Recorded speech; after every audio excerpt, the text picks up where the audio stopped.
कड़ा सुरक्षा व्यवस्था मध्य लोकसभा और विधानसभा निर्वाचन पर आवश्यक ईवीएम और वीवीपैट मेसीन पुरी रे पहुंची।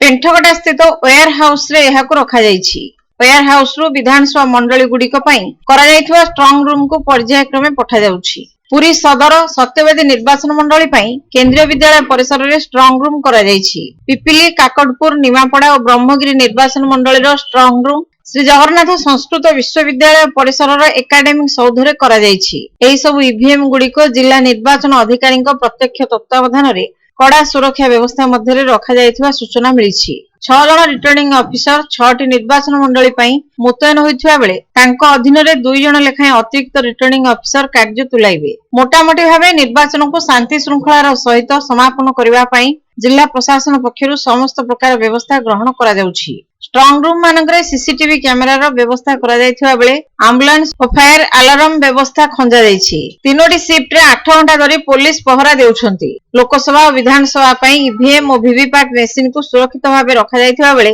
मे 25 तारिख और जून 1 तारिख रे मतदान करा जिवो। पुरी जिल्ला रे 1598 टी पोलिंग स्टेशन को भोटदान पूर्व समस्त ईवीएम मेसिन सह कार्यरत सरकारी कर्मचारी मानक पठाजिवो। 14,05,654 जन भोटर सेमानक मत साब्यस्त करिवे। 7,22,096 जन पुरुष भोटर थिबा बेले 6,83,474 जन महिला भोटर रहिसंती। 84 जन ट्रांसजेंडर, 28,015 जन युव भोटर, 18,242 भिन्नक्षम भोटर, 41,671 जन वरिष्ठ नागरिक भोटर रहिसंती। निर्वाचन प्रक्रिया रे 11,562 जन पोलिंग पर्सनल नियोजित हेबे।